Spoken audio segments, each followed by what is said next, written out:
안녕하십니까, 강영철입니다. 오늘 스쿠버 다이빙 이야기는 제목부터 말씀드리면 간질과 다이빙입니다. 한 거의 20년 정도 된 이야기 같이 기억이 됩니다. 간질을 하는 다이버가 있습니다. 근데 강사분이 연락이 와서 그분에게 다이브 마스터 교육을 해도 괜찮냐, 이런 질문을 했습니다. 간질 하시는 분이 혹시 이 영상을 보게 된다면 마음이 상하지 않기를 바랍니다. 저는 의사이고 이 간질 하시는 분들을 많이 봤고 또 그들에 대한 편견이 전혀 없습니다. 그러나 병은 병입니다. 어떻게 해서 그분이 어떤 분에게 다이빙을 배워서 다이빙을 하고 있는지 또 별 문제가 없이 잘 하고 있었다면 큰 다행이고요. 그런데 그분이 다이브 프로페셔널이 되는 것은, 다이브 마스터 혹은 강사가 된다는 것은, 제가 그것은 좀 곤란합니다라고 대답했습니다. 그 이유가 학생 다이버라면 학생 다이버를 교육하는 다이버 프로라면 이 학생에 대한 무한 책임이 있습니다. 그래서 프로가 된다는 것은 만에 하나 내가 그 학생에게 교육을 하든지 교육 보조를 하든지 하면서 내 몸에 이상이 생기면 수중에서 그 학생은 바로 아주 상당한 어떤 위험에 처하게 됩니다. 그래서 저는 그것은 곤란하다. 특히 저는 제 자신이 이미 여러 가지 질환을 가지고 다이빙을 즐기고 있고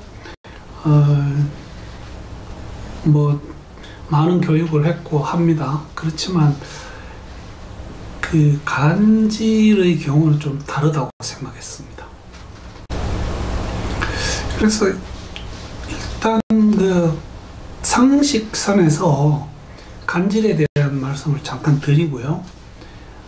그 다음에 이 간질을 병을 가지고 있는 분이 다이빙을 하는 것의 어떤 의미, 그리고 간질을 앓은 적이 있거나 앓는 사람이라도 어떤 다이빙을 할 수 있는 예외 조항이 있을 수 있을까, 그래서 그렇게 세 가지를 다뤄봤습니다. 이 사진을 지금 보시면 뇌에는 굉장히 강력한 공기가 흐르고 있습니다.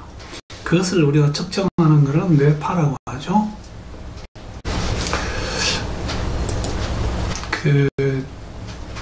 우선 이 간질이라고 하는 질환에 대해서 약간 상식선에서 좀 설명을 드리겠습니다. 간질이라는 병은 CNS, 특히 뇌에 오는 전기 활동이 비정상적으로 나타나는 경우입니다. 이거는 유전적인 소인이 있습니다. 위 떼들이 이것을 알았고 또 아래쪽으로 내려가는데, 그렇다고 해서 나타나는 빈도가 그렇게 높은 것은 아닙니다. 머리를 다친 경우 혹은 뇌종양 같은 게 생긴 경우, 그 다음에 머리를 다쳤거나 뇌종양이 있어서 뇌 수술을 한 경우 올 수 있습니다.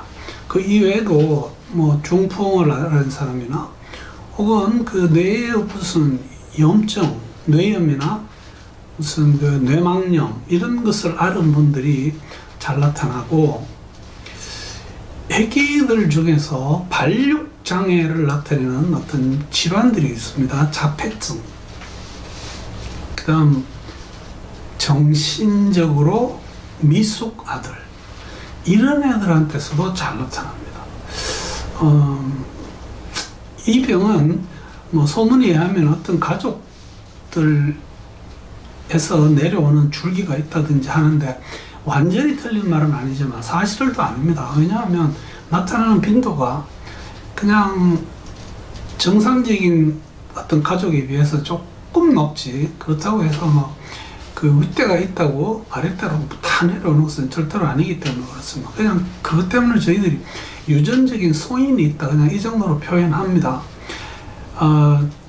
나이, 애들한테서 잘 나타나고 또한 노인한테서 잘 나타납니다. 그러나 그 뭐 아기, 노인 아닌 모든 연령에서 다 나타납니다. 인종, 특별히 더 나타나는 인종 없습니다. 성별, 남자, 여자 똑같습니다. 진보, 보수 다 똑같이 나타나는 병입니다. 이게 정상을 알면 이 간질이라는 병의 어떤 정도, 뭐 구분을 할 수 있겠습니다. 아주 저희들이 이 제일 심한 간질은, 문제는 그 발작을 일으키는 거죠. 그래서 그걸부터 해서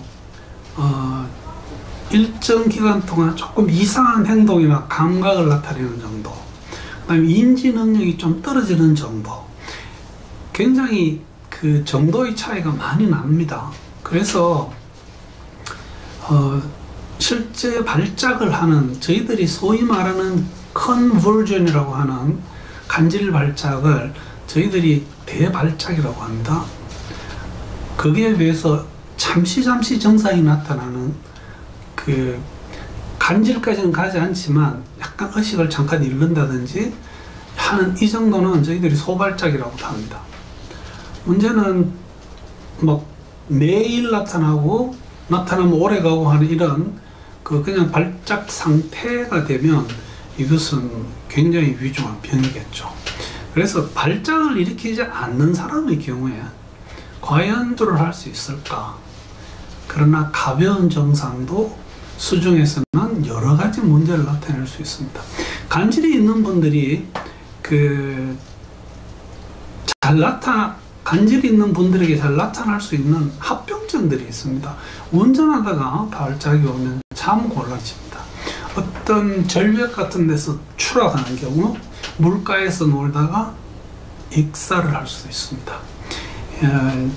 임신이 된 상태에서 그 간질을 나타내면 아기한테 좀 무리가 갈 수 있습니다. 물론 산모한테도 당연히 갈 수 있지만 정서적인 장애도 좀 볼 수 있습니다. 이제 자기가 간질을 한다는 것을 아는 사람 중에서는 우울증 같은 거 많이 호소합니다. 어떤 경우는 간질을 하다가 돌연사하는 경우도 있습니다. 그래서 이런 합병증들이 있기 때문에 이 병은 본인이 알고 대처를 해야 되고, 주위에서 그 부분에 대해서 잘 알고 있으면서 필요할 때 도와줄 수 있는 마음의 준비를 하고 있어야 됩니다. 한 가지 예를 들면, 발작이 내가 앉아서 이렇게 이야기하다 갑자기 오는 게 아닙니다. 많은 경우에 어떤 시작하는 증상이 나타납니다. 예를 들면 이렇게 엄지손가락이 탁 튀기 시작하면서 이게 위로 발작이 올라옵니다. 그러고는 어느 순간 의식을 잃으면서 쓰러져서 발작을 하게 됩니다. 이런 경우라면 사실 굉장히 좀 위중한 상태고, 그걸로 인한 합병증이 무서워서 저희들이 조심을 해야 됩니다. 치료는 뭐 먹는 약을 먹으면 컨트롤 되는 경우가 많이 있습니다. 그러나 뭐 절대로 완전히 낫는 병은 아닌 것 같습니다. 약물로는. 그 다음에 수술을 해서 뇌에 있는 간질을 일으키는 흉터를 제거해주는 그 시술이 있습니다. 이것은 경우에 따라서 효과를 많이 봅니다. 100%는 아니지만.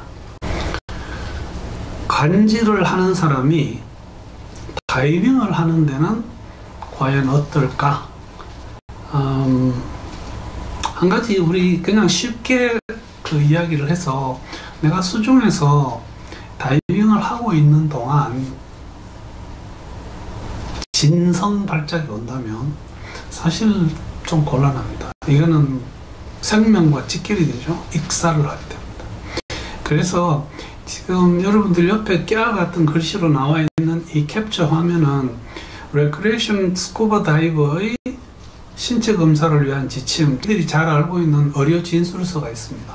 그 의료 성명서, 이것의 앞뒷면 말고 사실은 그 뒤쪽에 4페이지로 되어 있는 지침이 있고, 이것은 여러분들이 만약에 의사한테 이 진술서를 받을 때는 그 뒤에 지침을 가져가면 의사들이 그 지침을 보고 이 사람이 가지고 있는 병이 다이빙 하겠다 못하겠다는 것을 판단하는 데 도움을 받을 수 있는 그런 내용입니다.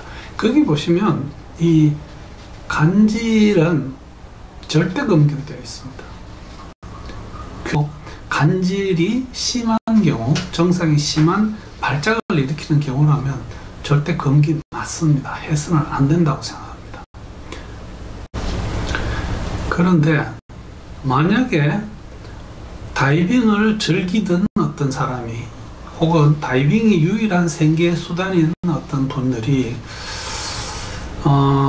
교통사고나 어떤 머리 종양이나 이런 어떤 원인이 있는 그런 상황에서 간질이 온다면 이것은 좀 저희들이 고려할 부분이 있습니다. 그러나 그 부분은 제가 이 다음에 이야기 드리겠습니다. 일단은 이 다이빙 중에 간질 발작을 일으키는데 그렇기 때문에 익사를 일으킵니다. 익사가 되지 않기 위해서는 간질이 있는 분이 수중에서 발작을 일으키는데 예를 들어서 호흡 2단계가 입에서 빠지지 않고 태운이 빠지기 때문에 익사합니다. 익사 전에 버디가 발견하고 나와서 소생을 시키는 경우죠. 경우에 따라서는 이게 간질을 할 때 후두 경련이 옵니다. 그때 그 사람을 다른 분이 끌어올리더라도 배 팽창 상해 볼 수 있습니다. 후두가 다 껴버렸기 때문에 배 속의 공기가 팽창합니다. 그걸로 인해서 사망합니다. 수면에서 즉시 처치를 한 경우입니다. 데리고 올라와서 수면에서 구조호흡을 하고 해서 하면 익사를 막을 수는 있겠죠. 또 이 간작을 하다가 간혹 돌연사 하는 분이 있다 그랬습니다. 그래서 이런 어떤 심장마비가 오지 않는다면 발작으로 인한 익사를 막을 수 있겠죠. 그러나 이것은 사실 현실적으로는 굉장히 어려운 이야기입니다. 그래서 간질을 앓고 있는 혹은 알았던 적이 있는 사람이 다이빙을 할 수 있는 경우가 어떤 그런 예외가 있을까 한번 찾아봤습니다. 소아간질, 어릴 때 간질을 잡는데 성인이 되면서 치유가 되는 경우도 있습니다. 그래서 이것은 그 병원에서 그런 병력과 약 5년간 증상이 없었고 그 뇌파가 완전 정상으로 나타난다면 이 사람은 간질 환자라고 더 이상 분류를 하지 않습니다. 이런 분이라면 다른 모든 스포츠를 할 수 있고, 심지어는 저희 나라는 어떤지 제가 정확하게 기억이 없는데 간질 환자에게는 운전면허증을 내주지 않습니다. 굉장히 위험합니다. 그런데 이제 이런 문제가 다 해결이 됐다고 판단돼서 운전면허를 받을 수 있는 사람이라면 다이버 면허도 받을 수 있을 것이라고 생각합니다. 또한 뇌를 다치거나 혹은 뇌 종양이 생겨서 수술을 한 경우 저희들이 최소 1년 동안은 이 간질 예방약을 먹습니다. 그러고 나서 약을 떼고 다시 1년이 지나면 그 1년 동안은 전혀 그 약 먹을 때 또한 약 떼고 나서 증상이 전혀 나타나지 않으면 이분은 어떤 머리를 다친 거나 혹은 수술에 의해서 간질이 나타나지 않는 사람으로 간주합니다. 이러면 다이빙이 가능합니다. 아마 그 유튜브에 보면 뇌종양 수술 후 다이빙이라고 하는 제목의 영상이 제가 올려놓은 게 있습니다. 한번 참고가 되지 싶습니다. 그래서 이게 결국 최종적으로 이분을 치료하고 있는 주치의가 모든 어떤 검사나 병력이나 증상을 보고 이분은 이제 간질에서 벗어났습니다 라고 하는 판단이 날 때는 입수가 가능하다고 볼 수가 있을 것 같습니다. 문제는 이 간질이라고 하는 아주 못된 질환은 언제 다시 찾아올지 알 수가 없습니다. 그래서 배우고 싶은 사람이나 다이빙을 하고 있는 사람이나 또한 다이빙 교육을 하거나 가이드를 하시는 분들은 이런 분들에 대해서 훨씬 높은 수준의 주의 집중이 필요합니다. 그래서 간질과 다이빙에 대해서 말씀드리면서 간질이라는 병을 간단하게 제가 소개를 시켜드렸습니다. 중요한 것은 아주 가벼운 증상부터 아주 극도의 발작을 일으키는 굉장히 다양한 간질이 있다는 거. 그래서 이분들이 다이빙 한다면 그래서 익사의 가능성이 높기 때문에 일반적으로는 금기라는 거요. 그러나 몇 가지의 경우에 예외가 있을 수 있다는 말씀을 함께 드렸습니다. 경청해 주셔서 대단히 감사합니다.